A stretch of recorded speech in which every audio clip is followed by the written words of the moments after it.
My name is Joe Wilson. I'm a cartoonist and storyteller. I draw stories as I tell them. The name of my program is called Once Upon a Toon.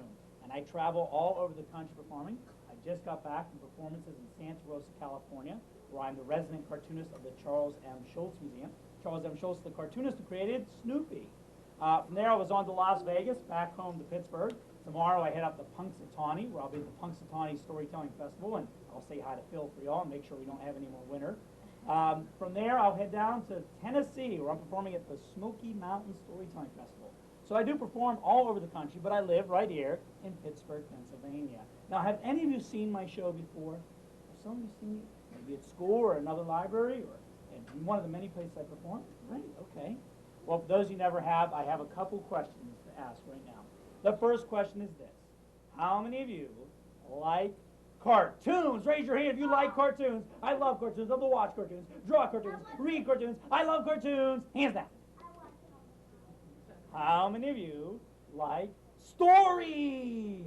I love stories. I have to read stories, write stories, hear stories, tell stories, draw stories, watch stories. I love stories. Hands down. How many of you like games? I love playing games. Hands down. How many like liver and broccoli?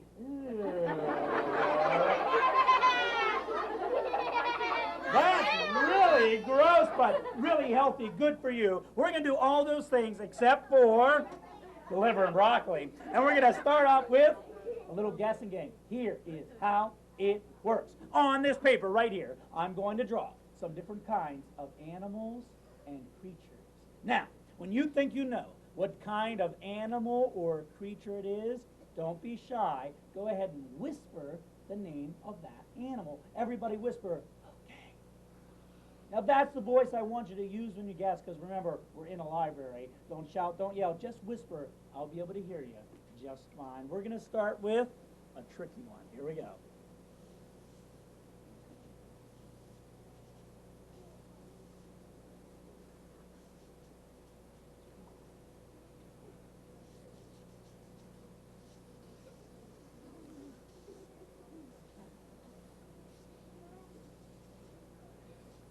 Oh, I hear some good guesses. What is it, everybody?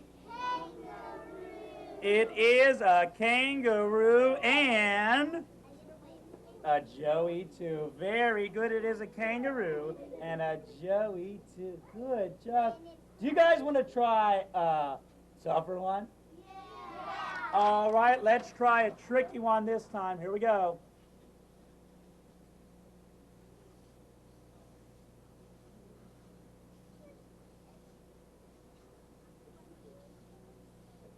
I hear a lot of people saying monkey, could be.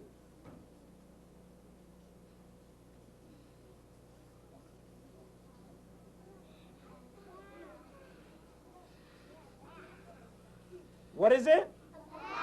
Now, what kind of bat is it? No, it's not a vampire bat. No, it's not a fruit bat. No, it's a baseball bat. Good job. That was a tough one. Let's try an even tougher one. You guys ready? Yeah! All right, here we go. An even tougher one. Watch carefully.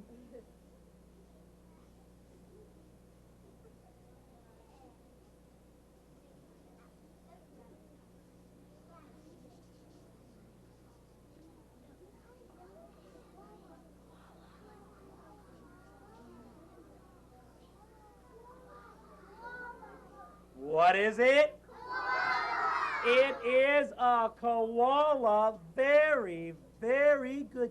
You guys are doing great. Do you want to try an even tougher one? Yeah! All right, then, here we go. An even tougher one. Watch carefully. Here we go. This one is really tough. We'll see how you do.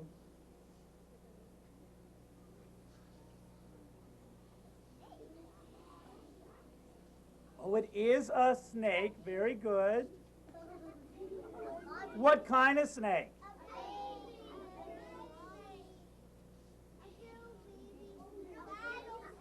That's right. It's a rattlesnake. Very, very good. All right. I'll tell you what. We're going to try one last one. Now, on the last one, you get one guess and only one guess, so don't say it until you're absolutely, positively, 100% sure you know exactly what it is. Is everybody ready? Yeah! All right, you get one guess. Don't say it until you're sure. This is a really tricky one. Here we go.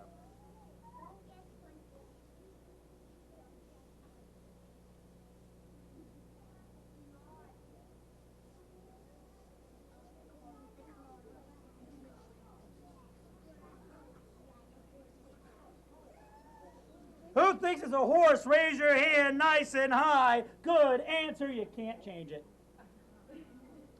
Anybody think it's a donkey? Good answer. Can't change it. Now, sometimes I'm sneaky and I add stripes.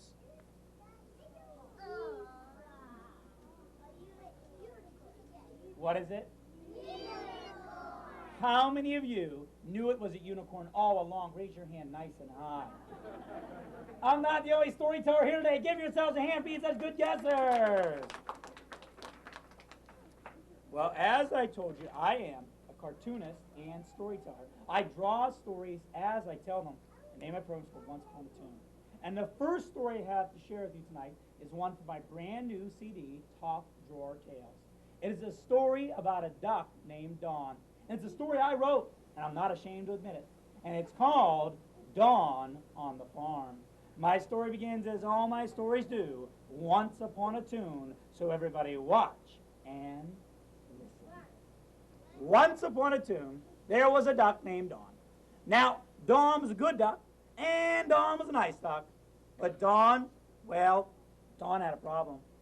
You see, Dawn didn't want to be a duck. Dawn didn't like being a duck.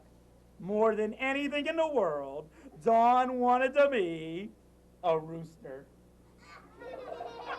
And Dawn would say to himself, oh, I'd give anything to be a rooster. I'd be such a good rooster. I'd practice crowing every morning, and I'm not afraid of heights, so I can climb up that great big rooftop, and I'd give anything to be a rooster, you see. Nobody ever notices the duck on a farm. But everybody knows the rooster, because the rooster is the one who wakes everybody up. Oh, I'd give anything to be a rooster. I wonder if I go ask that nice Mr. Chicken if he'll teach me how to crow so that I can be a rooster. And that's exactly what Dawn did. Dawn went to go see that nice Mr. Chicken. Now the chicken lived high up on the rooftop, and Dawn climbed all the way up that ladder. He crawled out to the edge of the roof, and then he called out, oh, Mr. Chicken, Mr. Chicken. And the chicken said, what do you want, Dawn? Mr. Chicken, will you please teach me how to crow so that I can be a rooster? And the chicken said, teach you how to crow so that you can be a rooster? You're a duck. You can't be a rooster. That's the silliest thing I ever heard. Besides, I never really wanted to be a rooster. I don't like being a rooster. Do you know what it's like being a rooster? You have to wake up at 4 o'clock in the morning, 4 o'clock in the morning every day. You have to climb up this great big rooftop, crawl out to the very edge, and then you crow your lungs out.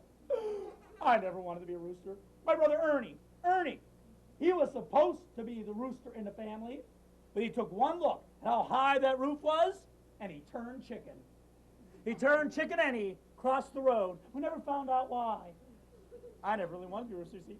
I don't like being a rooster, you see. I've always wanted to be a graceful swan ballerina.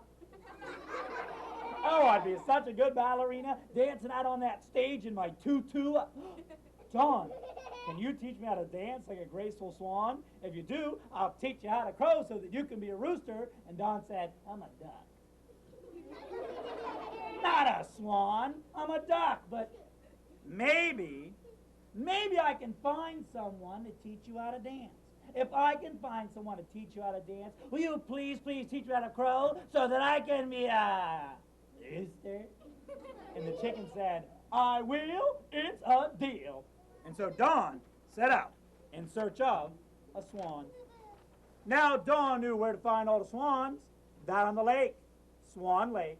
And he went down to the lake and he called out, oh, Miss Swan, Miss Swan. And the swan said, "What can I do for you, Don? Miss Swan, will you please teach the chicken how to dance so the chicken will teach me to crow so that I can be a rooster?" Swan said, "Teach a chicken to dance? A chicken? He's a chicken. What's he gonna do? Dance chicken leg as a chicken? It's the silliest thing I ever had, a dancing chicken. Besides, I never really wanted to be a graceful swan ballerina. I don't like being a graceful swan ballerina. You see, I've always wanted to be an opera singer. Oh, I'd be such a wonderful opera singer. I have a lovely voice, really I do. Dawn, can you teach me how to sing opera? If you do, I'll teach the chicken to dance, and the chicken will teach you to crow." And Dawn said, "I'm a duck. Not an opera singer, I'm a duck. But maybe I can find someone to teach you how to sing. If I could find someone to teach you how to sing, will you please teach the chicken how to dance so the chicken will teach me to crow so that I can be a rooster?" And the swan said, "I will, it's a deal."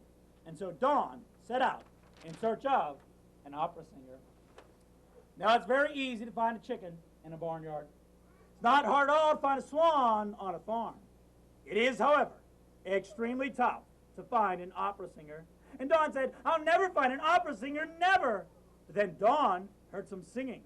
La la la la la la la la la la. Oh, that sounded like opera. It hurt my ears. It must be opera.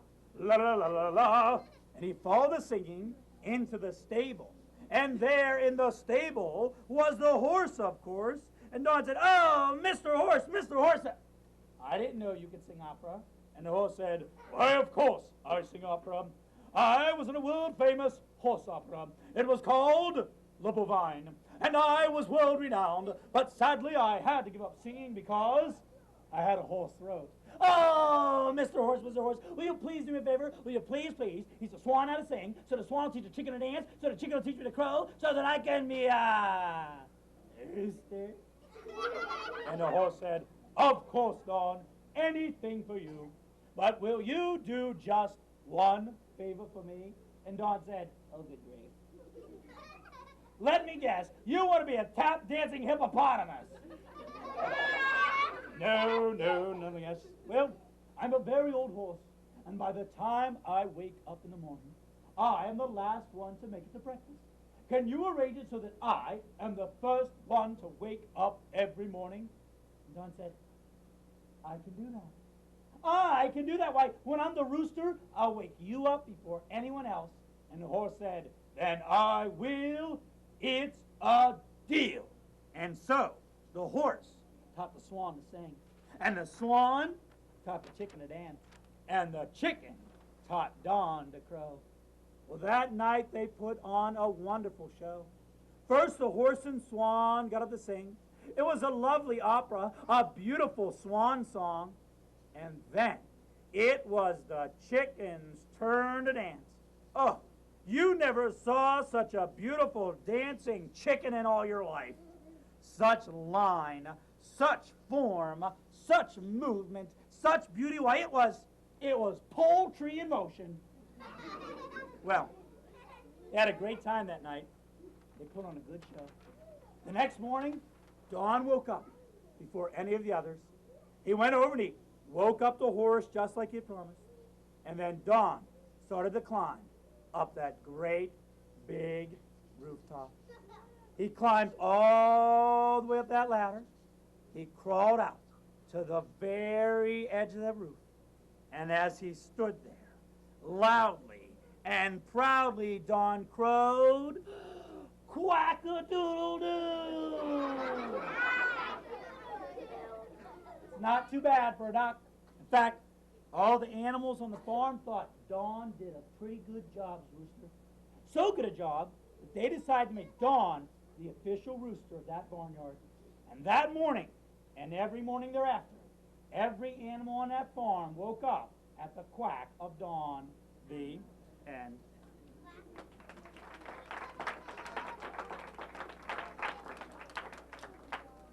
Thank you very much.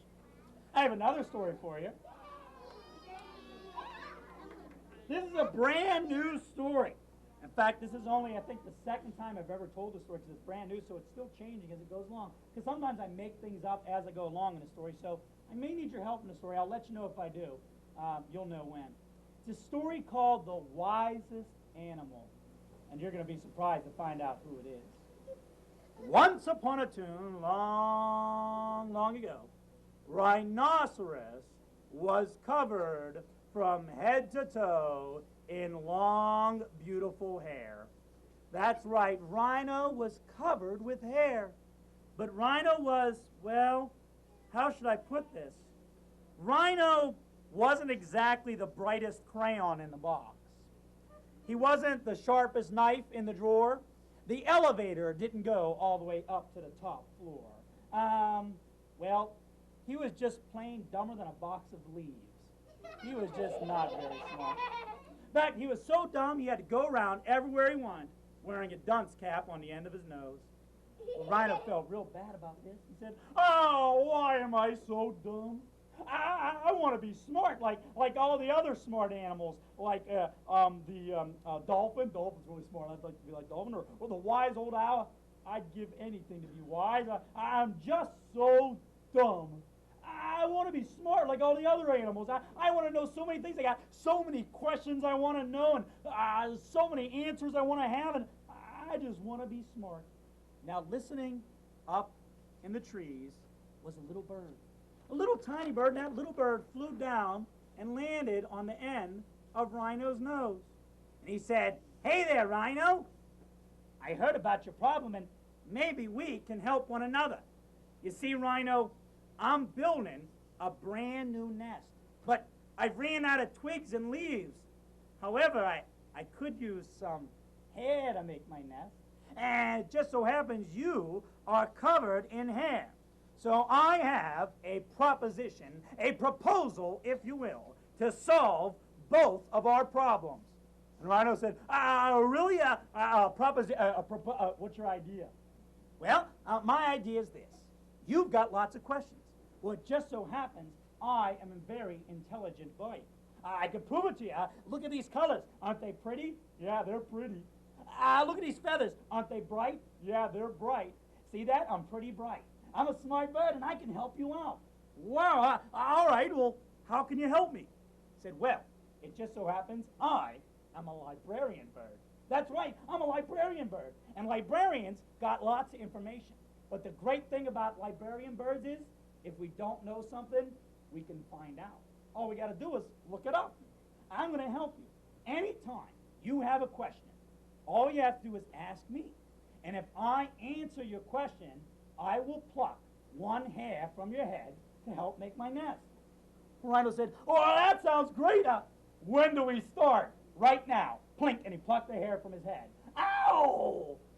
That hurt. Why did you do that?" "Because you asked the question, and I answered." Plink, and he plucked the hair from his head. "Hey, wait a minute. Will you please stop it?" "No." Plink, and he plucked the hair from his head. All right, I get it. Now let me get this straight. If I ask a question, and you answer it, then you're going to take one hair from my head. Is that right?" "Yes." Plink, and he plucked the hair from his head. Woo! All right, okay. All right, so I should ask a question. "Yes." Plink, and he plucked the hair from his head. All right then, okay, all right. I'm ready this time. This time, I'm going to ask a real question. Something I've always wondered, something I really, really want to know. Are you ready? "Yes." Plink, and he plucked the hair from his head. Whoa, I must be getting brighter. That's smart. Oh, okay. All right. Here's my question. This is a really good question. Something I've always wanted to know. Okay? Are you sure you can answer it? "Yes." Plink, and he plucked the hair from his head. Oh! All right. My question is, what's black and white and red all over? What's black and white and red all over? Why, everybody knows that. What's black and white and red all over? That's simple. Everybody knows. What's black and white and red all over? A newspaper. That's a silly question. It's a newspaper. Plink, and he plucked the hair from his head. Oh! Boy, I'd better come up with a tougher question if I'm going to keep losing all this hair. All right. I got a really good question this time. All right. Let me think now. gotta think of a good one. Are you ready? Yes. Blink, and he plucked the hair from his head. All right. My question is, what's black and white and red all over?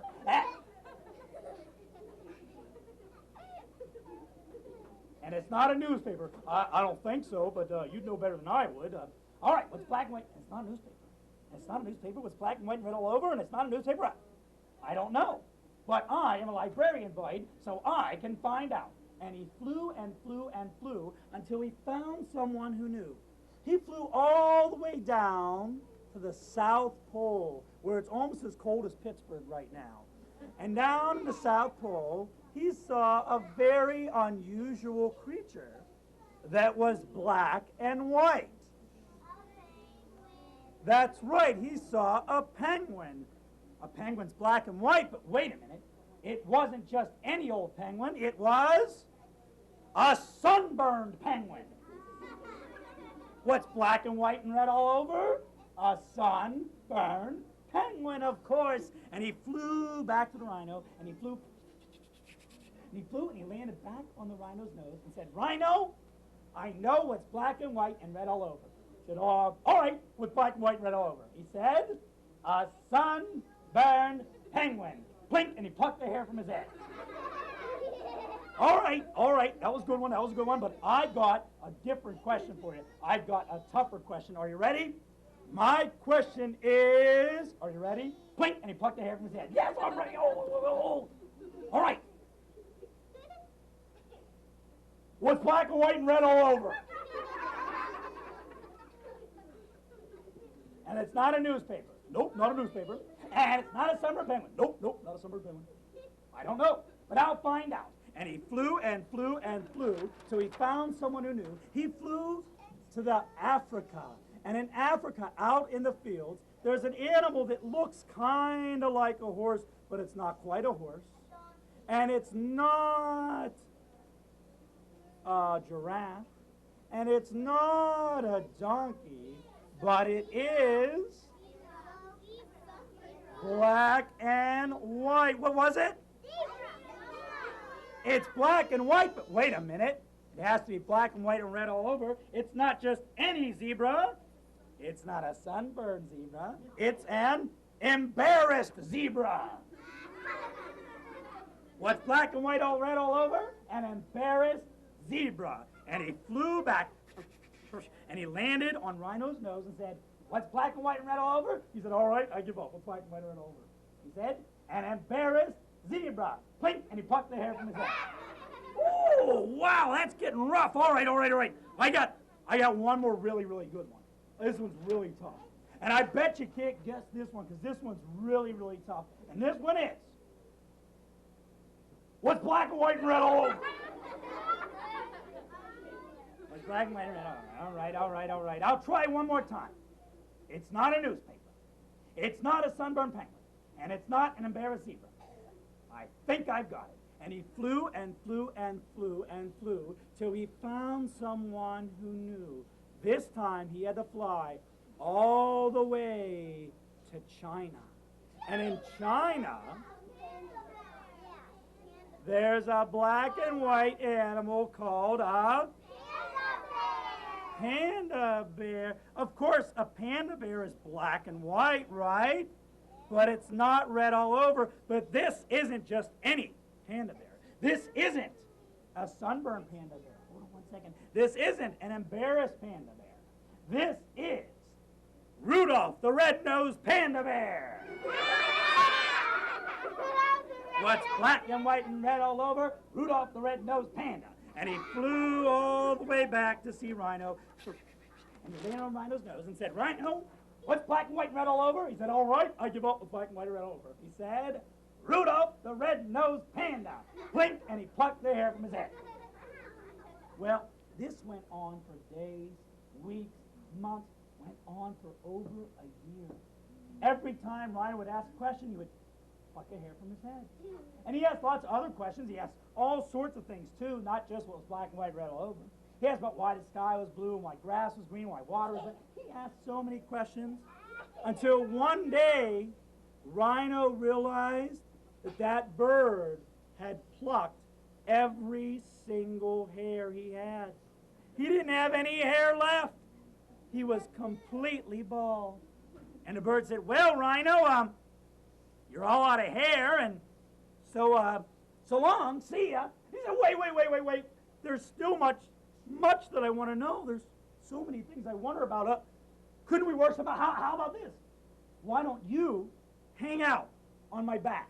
Just sort of hang out on top of my head, and every time you see a new hair come in, I can ask another question, and you can plink and pluck that hair from my head.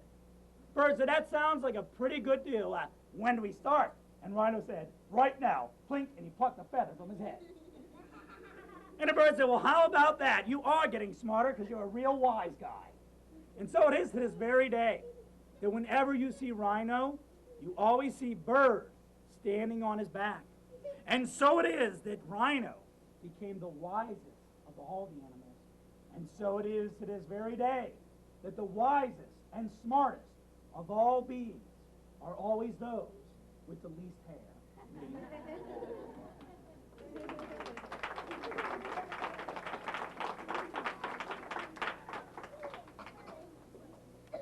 I have one more story I like to end all my shows with, and that is this. Does anybody here have an unusual pet?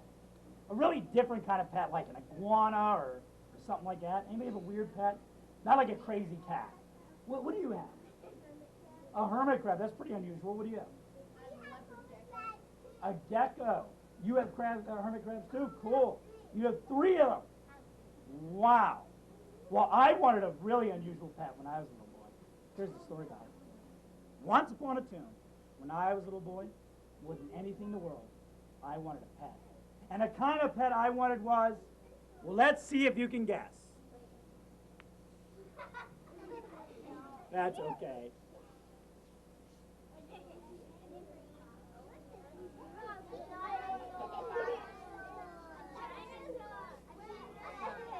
That's right, I wanted a dinosaur. Now, there are a couple problems with wanting a dinosaur for a pet. The first problem was I didn't know where to keep it.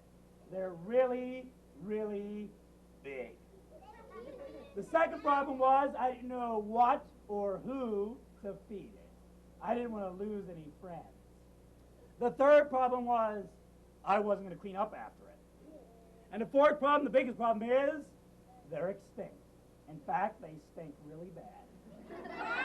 No, extinct means there aren't any more dinosaurs. That's a pretty big problem.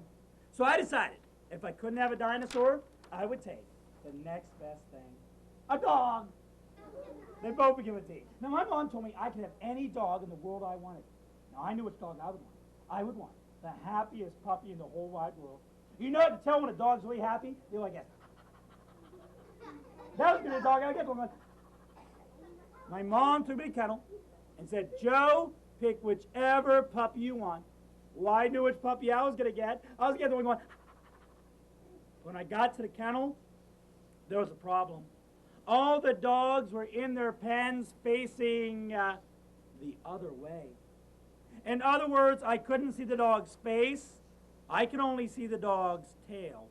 I couldn't see the front of the dog. I could only see the end of the dog. Not a good way to pick a pet, is it? And I didn't know what to do. I wanted the happiest dog in the world. I wanted them going, and I'd say, puppies, puppies, turn around, but none of them would. Then I saw one dog who I knew was the happiest dog in the whole wide world. How did I know? What was he doing? He was wagging his tail. And Mom said, Joe, which dog do you want? And I thought very carefully for a second. And I said, Mom, I'll take the tail with the happy ending.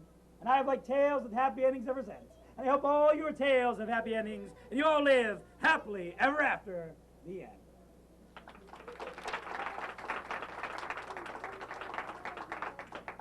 I am known throughout the country as the fastest draw in the East.